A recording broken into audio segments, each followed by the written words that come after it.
Hello, everybody. I am finally back, and you are listening to See from the Panel, a comic book discussion and review podcast. My name is Cole Harvey. I'm here with the head ramen. Hello, everyone.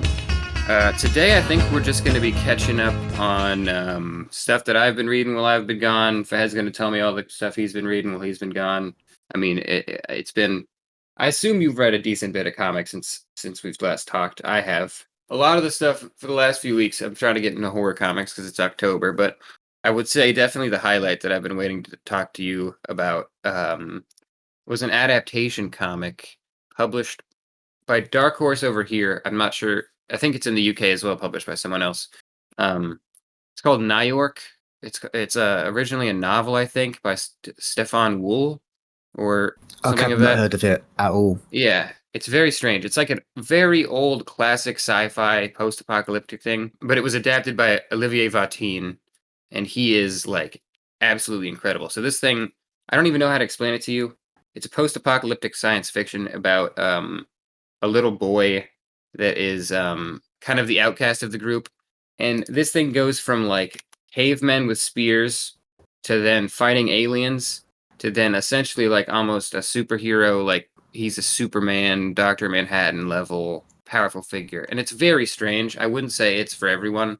I read it and I was like kind of scratching my head. But the journey is so strange. It's like I mean, it's like four different genres in one, I would say. There's like battles with sea creatures and aliens, and there's science fiction rocket ships, and there's like spear battles. It's very strange. I would recommend it, but I mean, I just wanted to recommend it because it's nothing like any science fiction I've read before. It's very like Okay. detached. It's very yeah. I'm not sure when the original novel was written, but What's the name? Can you say the name of the original novel and the author again, please?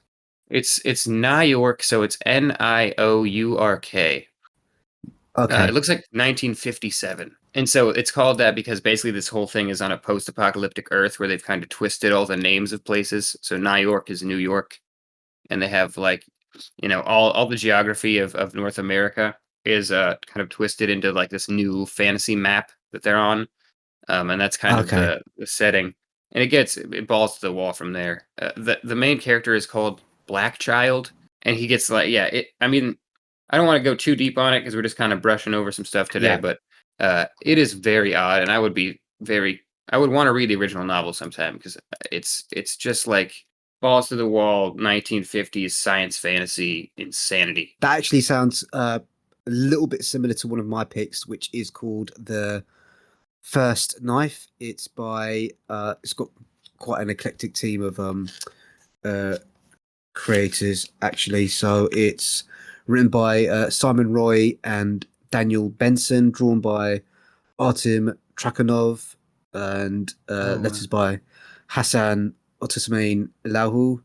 Um, and it's got a pretty sort of similar world setup. So it's kind of set in a far future North America, and again, kind of a lot of the place names have been sort of like mutated over time, and it's these it kind of the artwork mixes kind of Native American character designs with kind of like samurai stuff with kind of like Inca wear as well. So and they kind of mix in kind of Western garb uh, as as well, and it's essentially about a how do you describe kind of this cybergenetic warrior that's accidentally woken up by an escaped slave and the journey that they go on together. I don't want to get too spoilery into it, but it's kind of ultra violent. It deals with themes of colonialism, slavery, revenge, and forgiveness.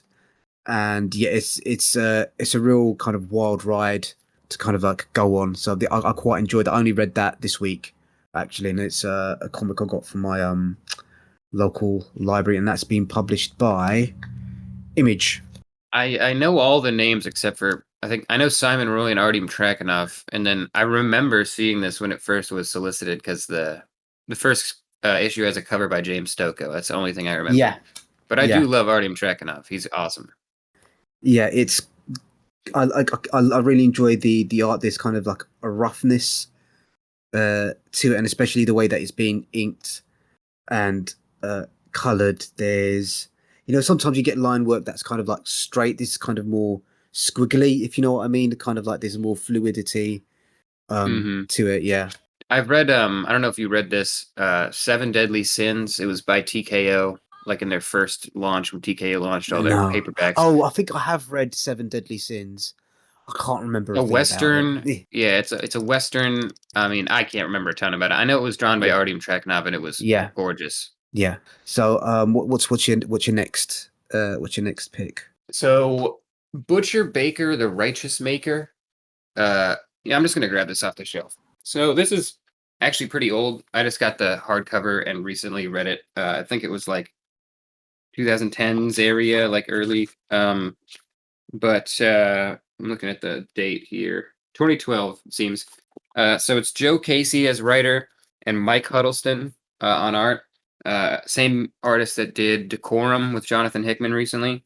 And that's mostly what this book is. I mean, Mike Huddleston does probably 20 different styles in here, and it's absolutely gorgeous. If you look up anything by Mike Huddleston, I hope I haven't talked about this before because I kind of feel like I have, but it's insane. The story is basically of a man who was designed in the glorious years of the United States. Probably it's probably a little post World War II because of the time period, but in like the 70s or the 80s or something, he's like an all American guy.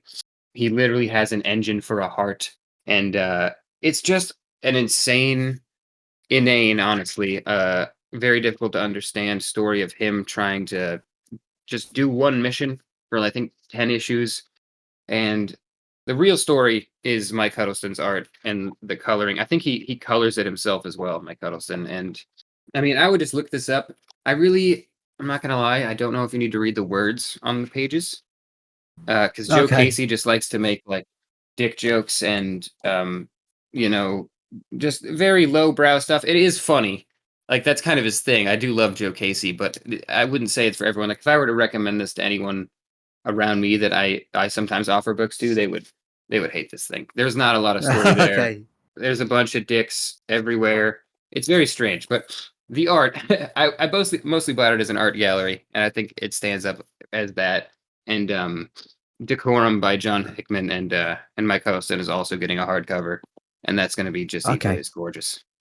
Okay. That sounds interesting, I think. Not my most glowing review, but Yeah, yes, definitely. There are some comics that you need to kind of check out, just for their artwork, even if the story isn't the strongest. So I've got two picks next, and I'm gonna kind of bundle them together because they're both by Ed Brubaker. So it's Friday by Ed Brubaker, and I think I've written down Martin and Munster Violante, and Reckless Destroy All Monsters by Brubaker and the Phillipses. And it's just Brubaker kind of at the height of his powers, really. So Friday is it's been pitched as a young adult graphic novel, and it's about a team of teenage mystery detective solvers, kind of like Scooby Doo. So I got an advanced review copy of this, which was missing the final chapter. So they're forcing me to go out and oh, actually buy a copy when it's released in, I believe, November. And yeah, it's a fantastic comic. It's about this kind of team of Scooby Doo teenage detectives, and one of them goes off to college and returning to town to kind of like confront their partner about things that have happened in the past, and it just goes off in wild directions. I think this is some of Brubaker's strongest character work. To be honest with you, the characters are really well written, really well realized, and the art is fantastic. And the other book that I'm kind of bundling along with it, Reckless Destroy All Monsters, is just another excellent Reckless book. Just superb LA noir put together, and I've actually recorded a review for Rexless Destroy All Monsters with John Schwartzert, and that'll be coming out in a couple of weeks' time. Well, That's amazing. that might have already been released by the time this episode comes out. But yeah, so we talk about that a lot. It's a really good book. I actually have a tie-in because I read. I'm trying to read everything by Brubaker and Phillips, Yeah. and I haven't gotten to Reckless yet. I just read all of Kill or Be Killed. I think it was 20 issues. Have you read Okay, that?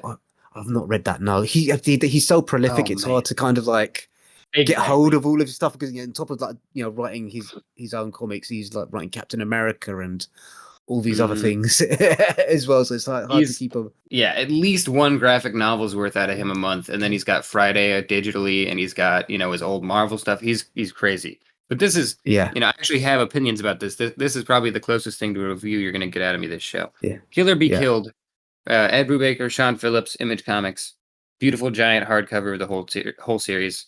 I mean, it sounds just like every other Brubaker comic yeah, I've reviewed, but it's excellent crime with amazingly done, very consistent characters that evolve and change, but you always know who you're dealing with, and you can kind of see what they're going to do because you're so familiar with them. And I don't know, I can't really think of any examples of a long form story like this. This might be the longest Brubaker Phillips book because it's just 20 full on issues. Um, okay, so you long. really get That's long. familiar Yeah, with him. Yeah, and yeah, it's also I won't spoil anything, but there is a supernatural bent to it, which they often don't do. They normally just straight crime, at least in my experience. And there's yeah, a little yeah, supernatural, psychological. It's definitely still just crime, in my opinion, but yeah, it adds a little mystery to it when there's already so much tension with their crime books. But my biggest thing is that I mean, Phillips just absolutely destroys the book, especially the fantasy element. There's a demon, I guess. It's the first issue. It's yeah. not really real spoiler. The way he draws the demon, you don't really get to see Sean Phillips draw a demon very often. And in the story, the main character's father was like a pulp, painterly pulp like cover artist for like old, like sex novels and that kind of thing. And so Phillips is doing like paintings, like full on entire splash pages of like a beautifully rendered painting. It looks nothing like Sean Phillips's art. And Uh, I don't, yeah, you won't see that anywhere else. yeah, it's that sounds really that sounds. I love like that team. I think it's kind of like maybe one of the all-time greatest comic creation teams like ever. I would I agree. think it's kind of like up there with like Stanley and Steve Ditko and yeah, all Hmm. kind of all those kind of legendary partnerships. So I guess it's my pick next, and so my next pick is Toppy. I think I can't remember what the actual proper name of it, but I think it's the Toppy Collected Editions Volume 6, Japan. It's just Yes. Toppy, and it's just beautiful artwork. I really liked a lot of the stories uh, featured in this as well. There's lots of samurai stories, lots of supernatural stuff as well, and yeah, it's just Toppy. Just yeah, check it out. Really, just for the beautiful artwork. I don't think there's anyone that's currently active today that illustrates the same way that he does. So it's definitely worth checking out. Oh, that's amazing. I'm glad that I haven't read so I've got all 1 through 6 now and I'm about to get into 5, so I'll be on Japan soon. Yeah, 5 Japan. is Yeah, called the Japan. Eastern Path, so I don't actually know how east we're going. I'm not sure what the area on that is, but Okay, that's interesting. That's just interesting. What's your next? I read a classic. So I was looking back at my bookshelf. My voice is probably gone. I read Yeah. a classic Plastic Man run by Kyle Baker. And I really haven't been in the Oh, mood for superhero comics lately, but this is it's very strange. Have you seen it? I've read reviews about it's kind of one of those ones that comes up in lists a lot about kind of Yeah. like classic runs on I don't want to say unheralded characters because like Plastic Man's been over media for a very long time, but he's not kind of what you'd say a top tier superhero. Yeah. It's kind of mentioned in the same vein as kind of like so some of the Animal Man runs that you hear about and like Swamp Thing and stuff like that. It kind of redefines the nature of the character a bit, from what I understand. Yeah, definitely. It sets up I guess I didn't have any previous information about this. So I have no preconceived notions, but I'm pretty sure he sets up his own supporting cast in this book that is then carried through, hopefully, of all original characters. And it's basically just like full on cartooning. Like Kyle Baker is a cartoonist. This is basically Looney Tunes, except for you have Plastic Man who can become anything. And so it's him lettering. I'm pretty sure him coloring and drawing and doing everything. It's essentially, it's Looney Tunes with Plastic Man and some really funny stories and some really absolutely wild stuff. I think everything I've been reading has been absolutely insane. I would recommend it if you're into comedy comics, because I think they're very hard to do. To do a funny comic is a very difficult thing to pull off. And he doesn't always Yeah, pull it off here, but I mean, there's upwards of 25 issues, and one of them will land for you. You'll laugh a lot at some point. There's stuff that actually made me laugh out loud, which comics can rarely do, because I think comedy yeah. is very hard to pull off on the panel structure. But one thing I will say is the hardcover is called the Rubber Banded Edition. So it's like bright red, and it comes with a black and yellow giant rubber band around it, so it looks like Plastic Man, and it's super cute and all. But you Okay. can't put an elastic rubber band on a bookshelf because it sticks to everything and just will like destroy your other books. It makes no sense. Yeah, So yeah. now I just have Okay, like a that's big yellow rubber band if you want one or something. yeah. Okay, fair enough.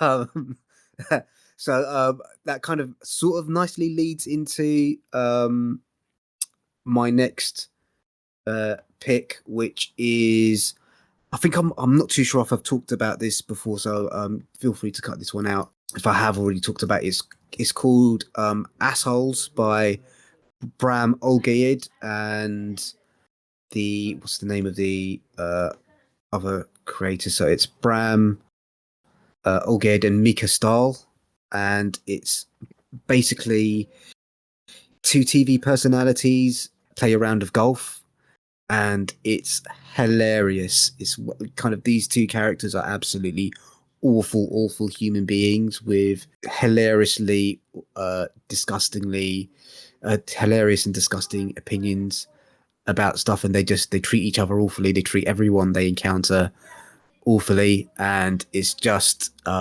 it's hilarious. So each hole on the golf course is kind of its own little chapter where they have like conversations about celebrity, their family, what's going on in the world, and that sort of thing. But yeah, it's the dialogue is hilarious. The gags, kind of like some of them are kind of some of the holes is just one panel gag, and then there will be other holes, other chapters, should I say, where it's kind of like them having a long conversation about stuff. So yeah, that's highly kind of recommended from me if you're looking to laugh at two hilarious assholes, basically. I'm looking at the art right now and it looks perfect for a comedy thing. It's so Yeah, simple and clean, and the colors are yeah, like very pastel. It looks yeah. It's very, very, very funny.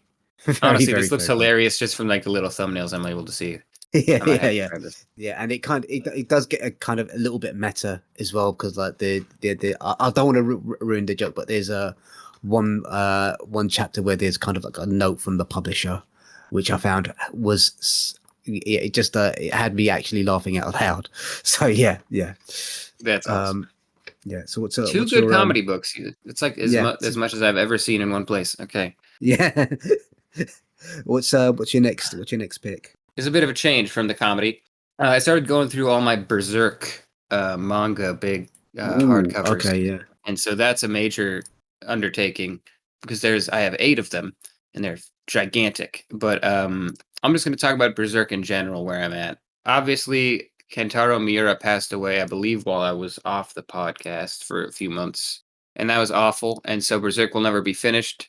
And he was probably one of the most creative and talented artists to ever walk the earth. And I definitely see that with Berserk. It's absolutely glorious. It is everything is rendered to absolute perfection. The amount of lines on the page is insane. I have no idea how one man could do that. I know they work with assistants a lot, manga artists do, but I'm sad that it will never be finished. I haven't read up to as far as it got yet, and I'm glad that there's more for me to read. It's just I don't know if you've ever tried it. It's I've never it's come very across very Berserk. dark fantasy. Yeah, kind of that's Okay. kind of what put me off a little bit in terms of it just seemed like really ultra violent and Yeah, uh, it is. kind of that kind of pessimistic and dark. And yeah, I think yeah, and again with manga, I get quite intimidated with long running mangas because I just think, oh, there's so much of it to kind of like get through. It's kind of the same reason why I've been put off like superhero comics, because once you Yeah, stop reading them, there's kind of like, oh my god, there's so much I need to catch up on. So yeah, that's yeah. But I have when that rule too, yeah, where I won't read like One Piece or Naruto. Those things are like 100 volumes. But for some reason, I saw these Berserk hardcovers, and I was like, yeah, I can make room for that. And I really yeah, couldn't. But um, yeah, yeah, it's a little shorter, and manga reads like fast. You can read one of these like I don't know, probably 400 to 500 page hardcovers in like a day because manga is yeah. just so decompressed. But you It, could spend twice it's that long looking at his art for sure.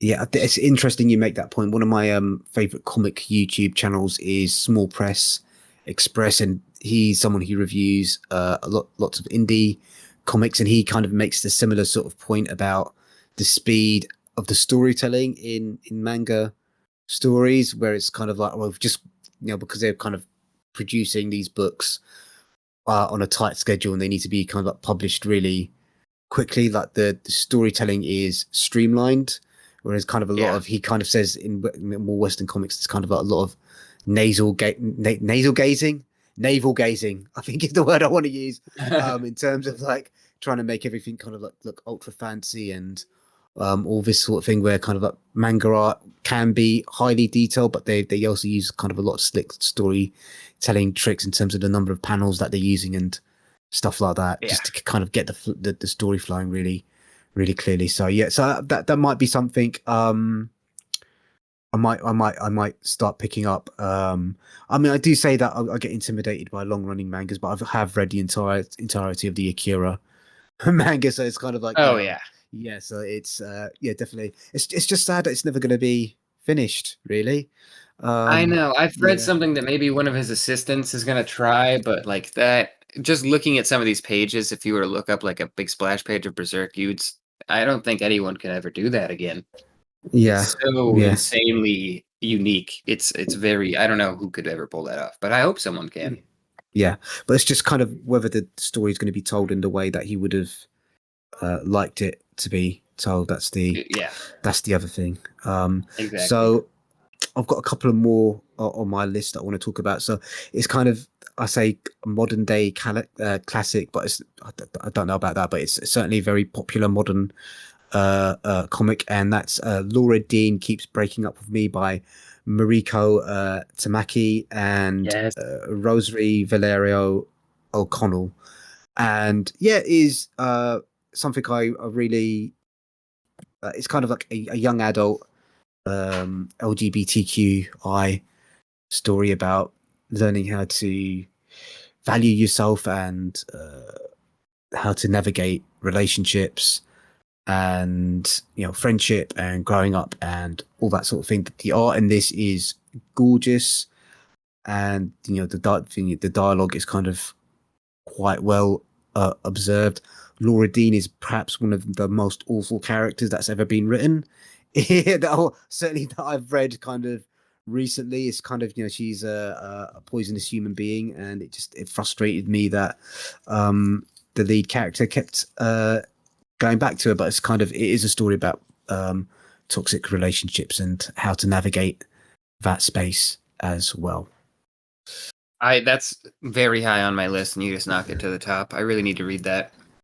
It's a really it's a good book. I'm not too sure I'm exactly the target audience, but I did kind of get something out of it, definitely, as well. All right, I think this might be my last one. You might have read this. It was a huge deal when it came out, and I missed it. The Art of Charlie Chan Hak Chai Yes, I've read by it. Sonny Liu. It's Yeah. fantastic. Yeah. It's an absolutely monster of a book. It's so Yeah. interesting how it covers you know the culture impact that Hook Chai had, the history of the country, and kind of, yeah, it's a brilliant biography. I can't say enough good things about it. Yeah, it's you'll get. I mean, you'll from Sunny Liu, even without talking about the story, you're gonna get 6 or 7 different styles, each of which he has mastered, like the retro dot pitch, classic comics, oil things that look like a forlorn oil painting. He can do that. He can do the manga style. I mean, and this is yeah, you're getting both a history lesson, a fictional biography of. I mean, I don't even really know how to describe the book because it's like it's like a bunch of genres at the same time where I found myself just learning things but also like laughing at big robots and like, you're reading partially some goofy old comics drawn by kids. But you're Yeah. also learning about, their upbringing and the history of the place that they were living in. And I learned a lot about like Singapore and Malaysia that I really didn't expect to. And it's very impressive how Sonny Liu pretty much did all of this by himself. Writer, artist, created the idea. I mean, insane. Yeah, I think to me, it kind of it was definitely a labor of love. This is, yeah, it's obvious that he had a great deal of affection for Charlie Chok Kai, and kind of the influence that he's had on artists in that region. And a lot of the political history about Singapore was really fascinating in terms of like yes, I do find like historical comics like that really interesting, and kind of how an individual approaches that. And it reminded me a lot of the some of the biographies I've read of um uh, manga creators as well, kind of when they're going through that sort of period of like discovering, oh, what the limitations of this art form, what can we do with it, what stories can we tell, and kind of all that sort of thing. So it's I can't recommend it highly enough. It's a really, really fantastic graphic novel. Oh yeah, couldn't agree more. Just read it earlier this month, and yeah, I was blown away. I've had it sitting on my shelf for actually like a year and a half, and I hadn't read it, and it was Yeah, incredible. A big book yeah. too. You're gonna get a lot of time out of it. Yeah, and yeah, it's just interesting to see how the art styles develop and all that sort of thing as well. So I think my last pick is, I don't think it's actually been released yet. Oh, it might. Yeah, it was published in September. So this was another advanced review copy that I got, and it's called Dead Dog's Bite by Tyler Boss, and it's a missing persons story set in a small American town. So it's got very much those Twin Peaks style vibes. There's hints of supernatural elements that in it. It's a detective story as well as a coming of age story. So kind of our main characters, a woman called Joe, and she's searching for her best friend. And there's kind of a lot of like wry humor about growing up in a small place where everyone kind of knows each other, the weird idiosyncratic relationships that the townsfolk have with each other. And there's lots of weird and wonderful audible characters that you encounter. And yeah, I don't want to go too much into the in spoilery territory to this, of the story, but if you're a fan of like Twin Peaks and similar kind of horror inflected detective stories, I think this is definitely something that'll be down your street. And Tyler does a superb job both with the writing and the art, because he does double duty on this one. So yeah, it's a beautifully put together book with great characters and nicely written dialogue as well. I did not know this existed, and I'm looking at it right now, and it looks amazing. Tyler, did you read Yeah. Four Kids Walk Into a Bank at all? No, I've not heard of it. See, Okay, this is so the lovely yeah, thing about talking to you, because like you'll mention things that I've never heard of. But yeah, I've not read Four Kids Walk into a Bank. Yeah, it's Tyler Boss on art and Matthew Rosenberg on story. I mean, I won't go into it, but it was incredible, Yeah. and it's the first time I saw Tyler Boss, and I haven't seen him since. Like I've been wondering, like what's going on. So that he wrote Andrew, a comic that I had Yeah. no idea about, Yeah. it is incredible. I'm so excited to read this. Did you? So you Yeah. read the whole story then, or just like the Yeah. first issue? I read the entire 4 issue trade paperback collected edition. I got Oh, it off of Edelweiss, so they had it there. They've actually got a really nice description on the dark. It's published by Dark Horse. It kind of says it's Twin Peaks meets Ladybird, which I think is a fairly accurate description of it, sort of a little bit. But yeah, it's kind of very much got kind of like that Ladybird vibe to it I as wish well. I knew what Ladybird was. I love Twin Peaks, but I don't know what Ladybird So, is. so Ladybird is one of those indie films about, kind of one of the quirky indie films about a teenage girl trying to navigate high school. So it's Okay. a little bit like that, but not really. But yeah, Okay. Well, I mean, I'm sold just from the word Twin Peaks and just from Tyler Boss art. So yeah, yeah. So yeah, that those are my picks. So yeah, we will attempt to kind of get back into semi regular service now, guys. We've got yeah, some fires in the pan, and yeah, we'll try and release on a semi regular basis now. So yeah, yeah. Sorry, I've been gone, everybody. I am. It was a busy summer, but I'm back now. So okay, it cool. was All awesome to right. finally talk to you about some comics. Yeah, yeah. I've been missing out a lot as well, actually. So yeah, that's Thanks for talking, man. Thanks for listening, guys. good. See you guys next time.